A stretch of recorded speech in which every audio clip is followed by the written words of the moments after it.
Welcome to this Killik Explains finance video. This week, 5 reasons coming up why stock pickers can be led astray and why they may end up disappointed with the results they actually get compared to what they expected. As we go along, obviously think about ways that we can get around these 5 issues. Now, lack of discipline is the first one. This is a big one actually.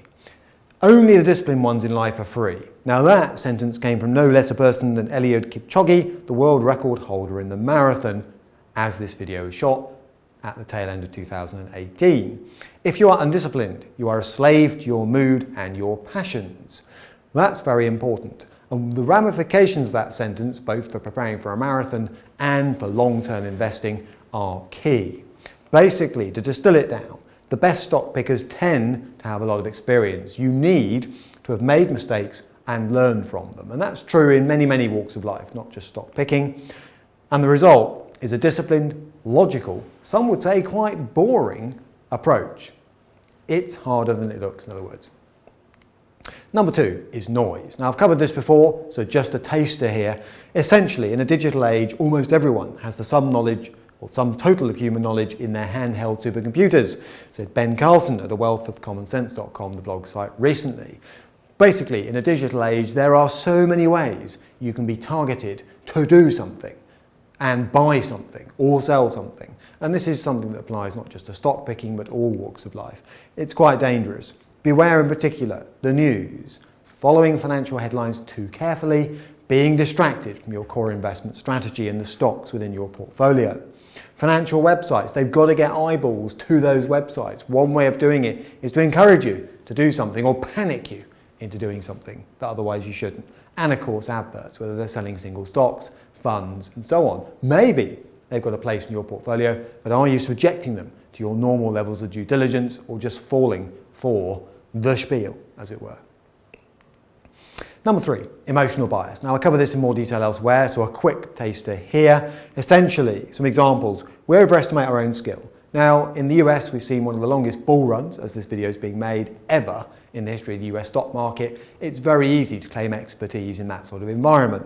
As Warren Buffett once said, you only find out who's swimming naked when the tide goes out. In other words, if you haven't made money in a bull market of that strength and length, then you need to examine whether you should be investing at all. Where the test comes is in sideways, more volatile markets or even downtrends. And that's really where you find out, possibly the hard way, whether your strategy is the right one. We're loss averse, and we're irrationally loss averse. In other words, we'll say things like, I'm only selling this stock once it gets back to what I paid for it. Well, that's irrational. What if it never does? What if circumstances have changed? All right? Or we take money off the table. We don't back a winner simply because we're so keen to bank a profit and then tell everyone about it. We are short-termists. People say, my strategy just hasn't worked out. This idea wasn't a good idea. And they're only talking like a year after they executed on the idea in the first place. We need to be long-term investors. One of the reasons that an awful lot of public companies, something I cover in another video, have gone back to say private equity, for example, is they perceive, wrongly or rightly, that that world takes a longer-term view. We're anxious for results. We need to be more relaxed about it sometimes, particularly in difficult markets. Skewness, or as I put it, it's harder than it looks. Now, what is skewness? It's a feature of the market. Now, this study has attracted some attention and some controversy, but basically a study by Henrik Bessenbinder at the Arizona State University makes this point quite nicely.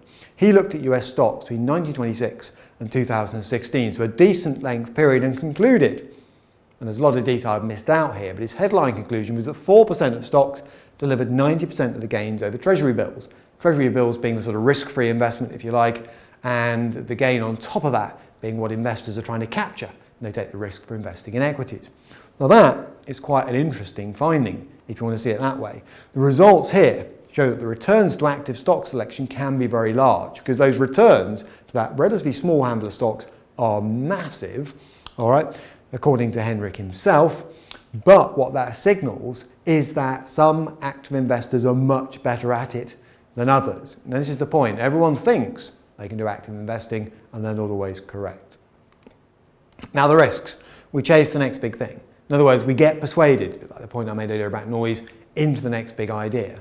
That can lead to a failure to rebalance. So we run a portfolio which is driven the way that some market capitalization indexes are driven, with huge stocks making up a disproportionate chunk of our portfolio. We don't rebalance, we don't try and keep things relatively evenly weighted. And we can end up under-diversified as a consequence. So the danger is that, one, we're not very good at identifying the stocks that are going to be the future winners. Two, we may pile inadvertently into the wrong stocks, hoping we are following that approach correctly. Then there's the temptation to trade, and I'll finish up on this one. Essentially, this looks a bit counterintuitive. Surely, the fact we can trade easily, buy and sell stocks, there's lots of choice, lots of brokerage out there, surely that's a good thing.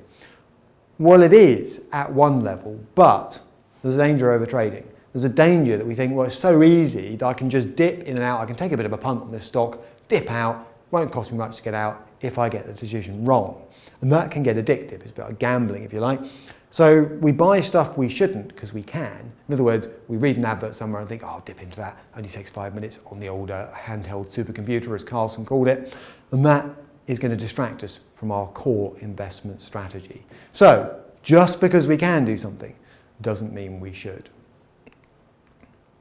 Editor at Killik.com for questions on what is quite a big topic, and to see videos on some of the topics I've mentioned here very briefly, noise, emotional biases, and so on, then it's killik.com/learn, and a good place to go would be the shares tab.